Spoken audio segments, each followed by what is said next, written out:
thank Gerhard and Larissa and the team.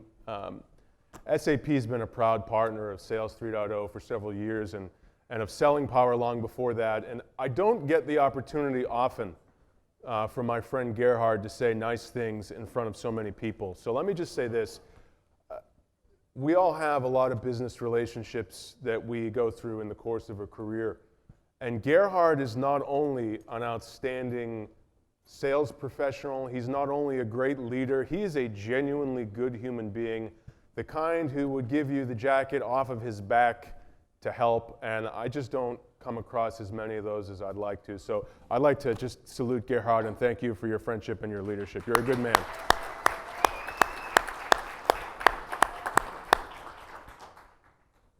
And yes, I'll sponsor the next event as well. I just know him, so you have to get ahead of these things. Look, it's great to be in Chicago. I lived here for several years. It's a great town. It's a great political town. You'll sense a little bit of a political theme as I take you through my talk today. And I'd be remiss not to tell you a small story that last week I was at an SAP event and had the chance to meet another native of Chicago. So file this under a career bucket list moment, getting the chance to interview Barack Obama on stage. You got to be careful, though, in these kinds of situations, I find. I sort of went into this thinking, oh, well, I can pull one over on the former leader of the free world. So he was very polite and respectful backstage. We went out there, and I asked him about life after the presidency, and he was talking about how great it was to be able to be part of his daughter's lives at this point when they're heading off to university, and he talked about Mrs. Obama and how she had been so successful with the book and putting it to work. I said, well, Mr. President, in fairness, she was our first choice for this event.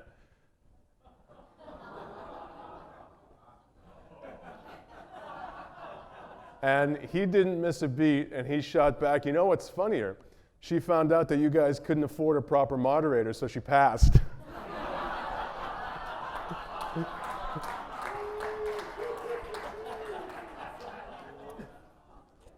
So lesson learned, right?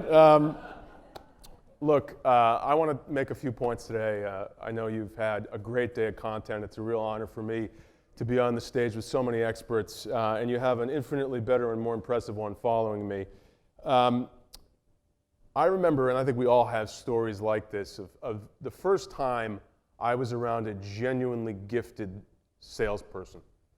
And his name was Rick Freivogel, and I remember Rick, and you almost have to see the image. He was impeccably dressed. He always wore a suit and tie with suspenders, hair impeccably groomed, and just a charming, nice guy. And we went into a really loaded sales call. I was working for a partner of his company. And we walked into this conference room, and we sat down, and they introduced him to get up and make the pitch. And he walked around, and he put a Weeble in front of every person at the table. And then he stood up at the front of the room, and he just started his pitch. And the lead person on the prospect side said, Rick, just apologize for interrupting, but we're all kind of wondering what's up with the Weebles. He says, don't worry, just hang with me through the presentation, and it will all make sense. So he went through and he made the pitch and took about 10 questions from the prospect, and then just as he was wrapping up his closing remarks, he went around and he collected the Weebles, and he put them back in the bag, and he thanked them very respectfully for their time, and he sat back down. And the room's kind of like, what's up with this guy? So the same person said, Rick, I don't think anybody got the connection to the Weebles. And he said, yeah, I know, but if I said that there was a connection, you were going to pay attention to every word I said. And that's it. And so they all kind of looked at each other, and they all realized they paid attention to every word he said, and they gave him the business on the spot. And the reason I tell you that story is because charm like Rick Freivogel has just doesn't scale. So we've got to find other ways to put ourselves in an advantageous situation. And for SAP, we've realized in this experience economy that experience is everything. So what I thought I'd do is just share with you a little bit about how SAP, with our 20,000 sales professionals around the world, has focused in on the idea of experience as a real driver for sales success. I mentioned politics. There are a few things I think we can take from the political process that play nicely in line with the idea of experience. So if you think about the lawn sign is an example of operational data. It's an operational metric in a political campaign. Every campaign that's ever run for office can tell you how many lawn signs they make and where they put them. It's a great reflection of what's been done. But the other piece of information is the polling sample. And that's an example of experience data, or X data, because the polling sample actually comes from the voter. It's voter sentiment. It helps you to understand why people feel the way they feel. And when you can run a campaign with a sophisticated operational data set and a very aggressive outside-in X data set, you can run a pretty successful operation. So just to prove the point, most people would see virtually nothing in common between these two campaigns. And this country is remarkably politically polarized. So people who love one hate the other and vice versa. I'm not looking to make a political sales job here. But what's the one thing that both campaigns had in common? They both took advantage of and led with experience data. In President Obama's case, there was widespread dissatisfaction with the Iraq War, widespread anxiety around the financial crisis. People were ready for hope and change. President Trump's campaign, he took advantage of the fact that many people were beginning to feel left behind and disenfranchised from the establishment. Make America Great Again. Both campaigns took those X data points and they ran campaigns to target the voters who were most naturally suited to buy those messages. In Obama's case, he mobilized young people and he mobilized people in big population centers. In the president's case, he mobilized people who had largely been ignored by the political process and weren't considered to be politically popular. Both campaigns started with X, and they turned it into sophisticated operations. We have got to learn the same lesson in our businesses, and we've got to think about X's and O's. So, like any good presenter, I stole a healthy dose of my thought leadership from this guy. Bruce Temkin is the founder of the Experience Management Institute, which is designed and set up to help companies think experience first in terms of how they build corporate cultures, in terms of how they position products, both from a marketing and from a sales perspective. So the fact that we're here talking today about frictionless selling plays beautifully with the idea of experience management. So let me tell you what Bruce says are the 3 rules he follows when setting up a culture that's experience-centric. Number 1, he says, continuously learn. But let me tell you, there is obviously an important role to play when it comes to professional development. That's why you're here. That's why we're here. But when Bruce says continuously learn, he's not talking about professional development. He's not talking about career training. He's talking about learn about your end consumer. Learn about your stakeholder. He wants us to ask questions about those stakeholders. There's a great researcher, you should look him up, his name's Hal Gregerson, and he writes about what he calls a curiosity deficit. And in Hal's research, he figured out that the highest point in the human experience in terms of asking questions is when we're 5 years old. At 5 years old, you go from the peak point of asking questions and like a straight down to the point where we don't ask questions anymore, whether that's because we're risk averse or because we're afraid we're going to get called on not knowing the answer. So in Bruce's approach, he says, ask questions. Just think of this. In 2019, there are going to be 30 billion more mobile searches than desktop searches. So what do we know about those searches? What do we know about the people and what they're searching for? That is a key piece of information. If we're not asking that question, we can't continuously learn about the shape of our marketplace. That leads to the second point. Propagate insights. Now, again, the idea of building a data-centric culture can sometimes be misunderstood. A data-centric culture isn't a culture in which data is used by precious few to make really big decisions. A data-centric culture is when we as leaders take all the data that comes from asking all those questions, from continuously learning, and we make that data available to every person at the precise moment where it's likely to influence their behavior, so that they'll actually change something, so that they'll actually be more successful. So the idea of propagating insights is about democratizing data. Oh, I got a great political theme here. I didn't even plan that one. But it's about really making it available to everybody. So ask yourself, how available is data about a metric like 30 billion mobile searches more than desktop searches to the people on your teams who are out there trying to sell? Odds are in most of our companies it's not as pervasive as we'd want it to be, which is why this is such an important step in building an experience-centric culture. And the third point, rapidly adapt. Now, I tell you from personal experience at SAP, this is a hard one. Our best sellers, the best sales professionals we have, you can teach them nothing because they have a secret sauce and they know what works and they got the relationships they need to deliver the number. The majority of people are looking for the edge. So the edge in Bruce's methodology comes from inspiring the first part, which is the desire to learn, giving them the tool, which is the ability to see the insight needed, and then finally, the courage to adapt the strategy in process. Very difficult to do, but if you can string those three things together, then you have got an experience-centric culture that starts on the outside and works its way to the inside. So I go back to the political space, because sometimes when you think outside in, people say, I mean, you can't take what people tell you verbatim and just recycle it, because then you're not producing anything of unique value. So people in the political space who didn't like polling would say, polling is the equivalent of holding up your finger to see which way the wind is blowing. People who follow polls have no soul. They don't actually have a belief. That's the statement. What John McCain always used to say, which I thought was brilliant, I don't necessarily need polling samples to know what I believe. I need polling samples so I can more effectively communicate what I believe in terms that people will understand.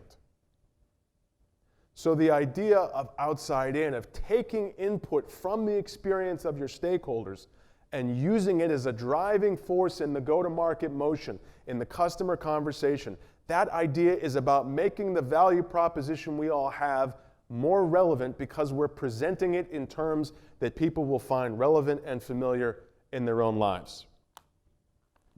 So if I was going to make two big recommendations to you today, the first part is to follow and think critically about what Bruce Temkin says. And by the way, he's got great content out there.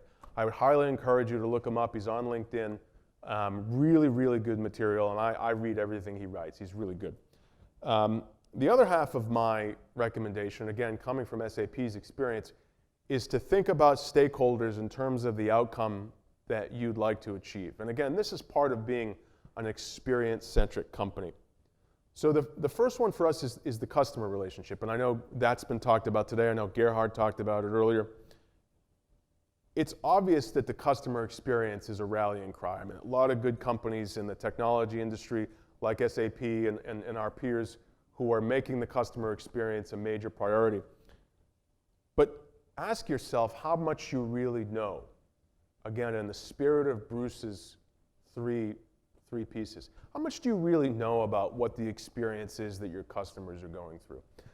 If there were, for example, a point in the buyer's journey that was turning off 35 to 45% of prospects, wouldn't you have an interest in knowing that? Of course, we all would. If we could figure out what parts of the customer experience were working and those that wouldn't, we would absolutely train our rigor and our effort on adapting the parts that weren't working.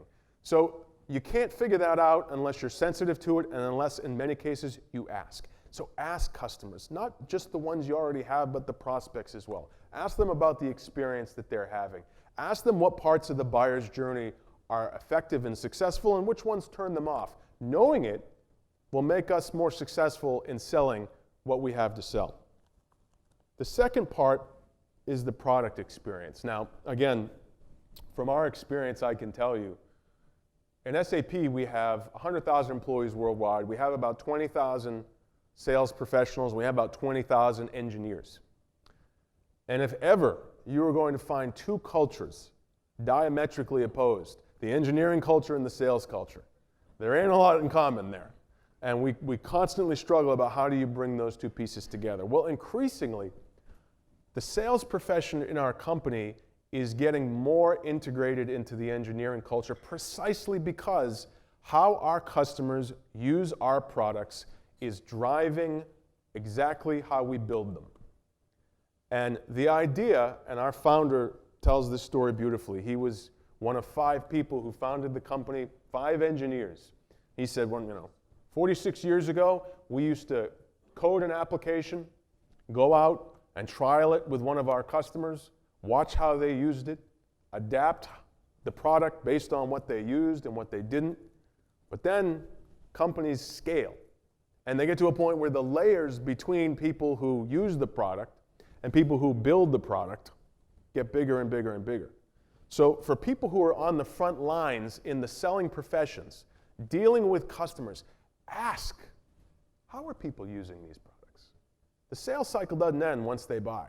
It has to continually refresh so that we can use that information, that experience data, to make the product stickier, to make a repeat purchase more likely, and to increase the likelihood of a cross-sell or an upsell.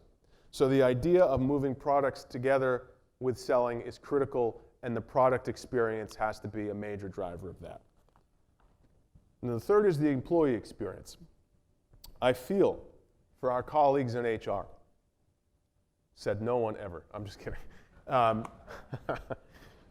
But the HR teams have taken a bad rap for all these years because somehow somebody thought we could outsource employee morale to a team in a company. I got news.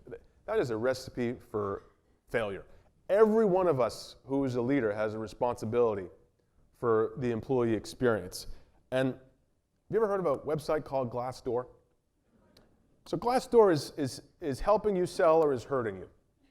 Because I don't know about you, but when I consider doing business with a company, I'm curious to see what the employees say about working there. I make decisions about buying decisions in my consumer life based on whether or not employees like working for a company. I think a lot more people are doing that these days than we even realize. A lot of people are looking about whether or not you approve of the CEO's job performance.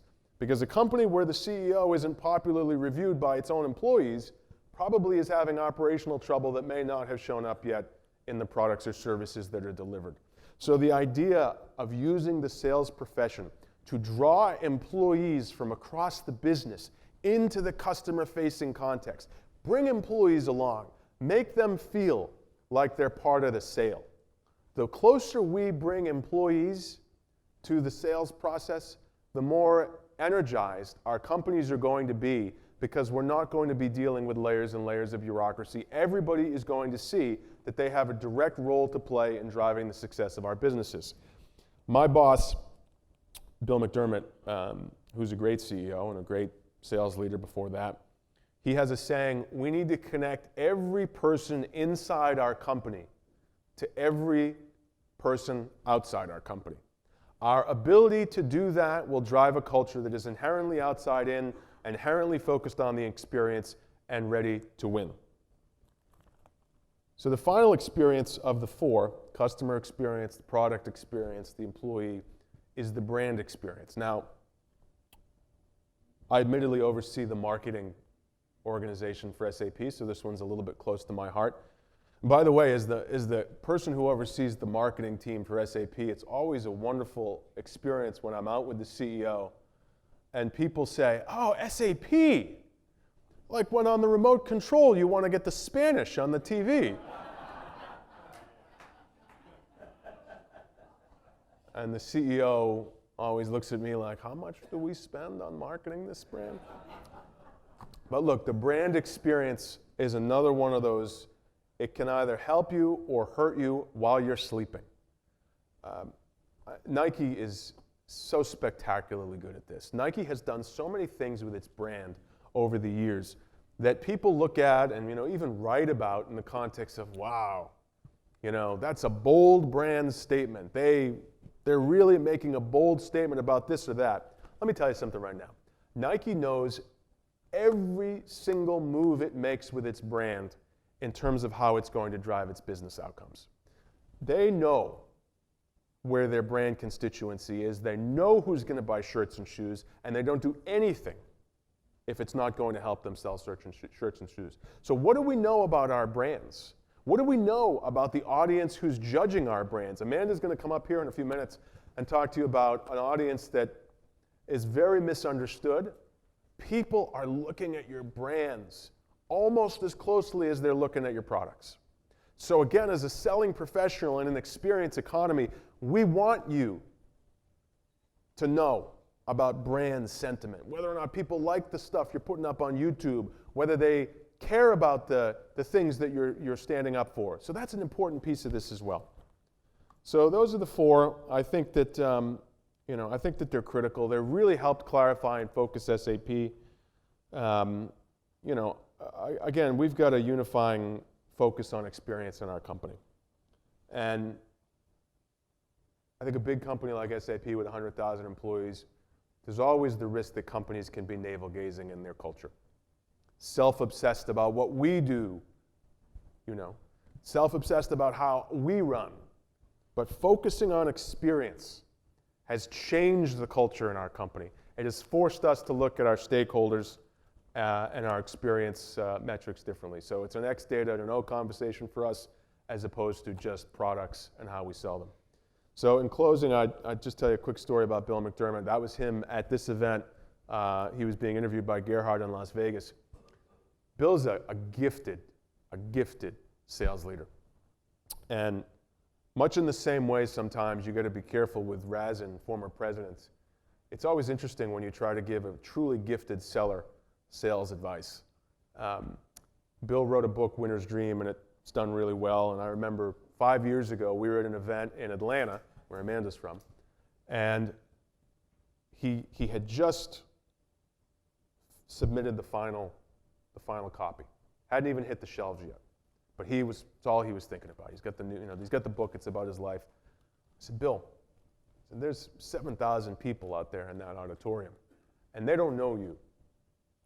There is a time to introduce yourself, make a great first impression, and there's a time to sell people books.